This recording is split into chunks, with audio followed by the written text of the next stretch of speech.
P T I اور M Q M نے مل کر کراچی کی جعلی مردم شماری کو نوٹیفائی کر دیا، دونوں نے مل کر۔ کون آواز اٹھاتا ہے سوائے ہمارے؟ ہم بات کرتے ہیں نا اس کے اوپر۔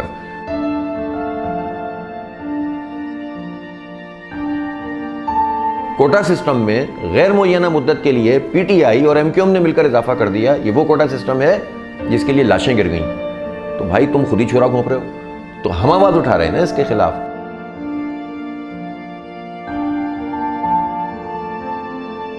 کہ الیکٹرک کے خلاف کوئی نہیں بولتا تو ہم بول رہے ہیں نا، ہم احتجاج کر رہے ہیں، اور اختیارات کے لیے بھی ہم نے دھرنا دیا۔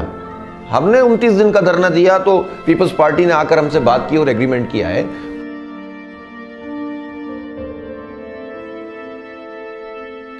پہلی بات تو یہ کہ ہر تنظیم بلدیاتی الیکشن سے بھاگ رہی ہے۔ ایم کیو ایم پٹیشن میں گئی، پی ٹی آئی پٹیشن میں گئی، جی ڈی اے پٹیشن میں گئی، نون لیگ پٹیشن میں گئی، پیپلز پارٹی پٹیشن میں گئی۔ یہ مین پارٹیاں ہیں، یہ سب گئے کورٹ میں کہ بلدیاتی الیکشن نہیں ہونے چاہیے۔ جماعت اسلامی کہہ رہی ہے بلدیاتی الیکشن ہونے چاہیے، وقت پہ ہونے چاہیے، اور تمام اس کی جو ضرورت ہیں وہ پوری ہونی چاہیے۔ یہ بات آپ کی بہت اہم ہے کہ بلدیاتی الیکشن سے مسئلے حل ہو جائیں گے کہ نہیں ہو جائیں گے، اس لیے کہ لوگوں نے دھوکے بہت کھائے ہیں، اور خاص طور پر جو کنڈکٹ پچھلے عرصے کا رہا ہے نا، جس میں وسیم اختر صاحب میئر تھے، اور وہ ظاہر ہے پورے 4 سال انہوں نے کہا کچھ نہیں ہوا، اختیار نہیں ہے۔ اس کے نتیجے میں لوگوں کے ذہن میں آیا کہ یار بلدیاتی الیکشن سے کچھ ہوتا ہی نہیں ہے۔ لیکن انہی لوگوں سے میں پوچھتا ہوں کہ قومی اور صوبائی الیکشن سے کیا ہوا؟ بھر بھر کے ووٹ ڈالے لوگوں نے، لیکن لوگوں نے مڑ کے نہیں دیکھا۔ ایم کیو ایم کو 35 سال سے لوگ ووٹ ڈال رہے ہیں، تو وہ انہوں نے کراچی کو کیا دے دیا، اور پی ٹی آئی کو 14 قومی اسمبلی کی سیٹیں دے دیں کراچی سے، تو انہوں نے کراچی کے لیے کوئی ایک کام بھی نہیں کیا۔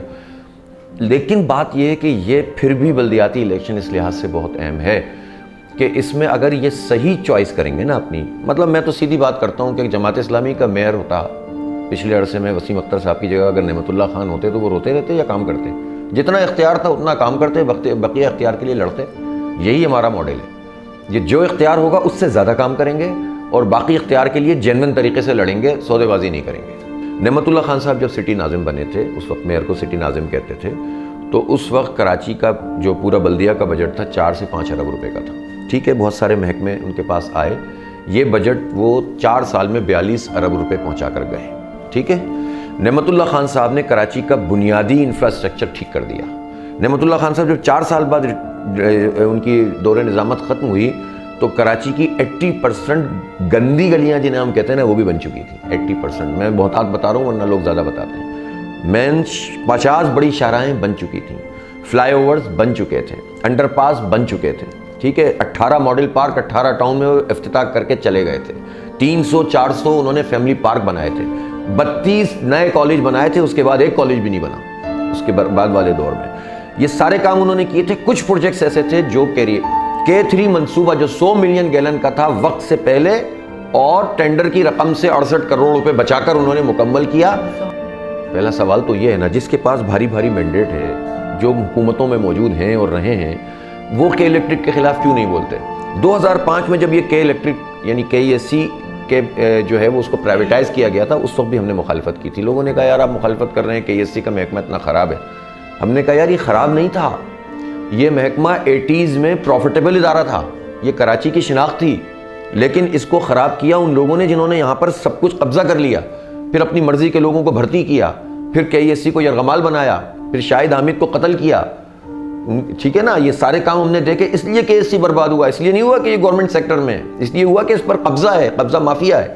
تو بجائے اس کے کہ اس قبضہ مافیا سے اس کو چھڑایا جاتا، اس کو پرائیویٹائز کر دیا گیا، اور اس پرائیویٹ کمپنی جو شیئر ہولڈر تھے انہوں نے اسی قبضہ مافیا سے سودے بازی کر لی، اور ان کے جو عسکری ونگ کے لوگ تھے ان کے ریکوری افسر بن گئے۔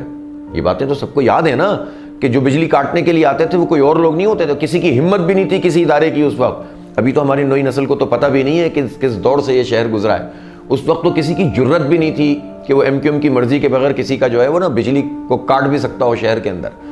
یہ جرت بھی انہوں نے ہی فراہم کی تھی کہ آپ ہمارا 2 دن لیٹ ہو جائیں تو بجلی کٹ جائے گی، اور آپ گیس کے جو ہے نا 100 ارب روپے نہ دیں تو کوئی پوچھنے والا نہیں ہوگا، ان کا لائسنس کینسل نہیں ہوگا۔ تو ایم کیو ایم اور اس میں پیپلز پارٹی اور اس وقت جتنی بھی حکومتیں تھیں انہوں نے ان کے ساتھ سودے بازی کی۔ اور میں آپ کو بتاؤں، نون لیگ کے زمانے میں میڈیا پہ رپورٹس آئیں کہ نون لیگ کا حساب کتاب تھا ابراج گروپ کے ساتھ۔ زرداری صاحب نے 50 ارب روپے کی لائبلٹی جو کے الیکٹرک کے اوپر تھی، وہ کے الیکٹرک کے شیئرز ٹرانسفر کیے دوسری کمپنی کو، تازہ دم لوگ کیے اور پچھلے لوگوں کو بھی اس میں شامل کر لیا، اور جو لائبلٹی تھی جو واجبات تھے وہ ہمارے ٹیکسوں کے پیسوں سے ادا کیے. یہ پیپلز پارٹی کا کارنامہ ہے کہ 50 ارب روپے کراچی کے لوگوں کے ٹیکسوں کے پیسوں سے آپ نے ان کے واجبات ادا کیے. پھر اس کے بعد نون لیگ, پھر اس کے بعد پی ٹی آئی, اور پی ٹی آئی تک ایمانداری کی اتنی بڑی بات ہے تو بھائی ایف آئی او کو کیوں روکا تھا آپ نے, عمران خان صاحب نے, بشیر میمن کو, کہ آپ عارف نقوی کے خلاف کارروائی نہیں کر سکتے؟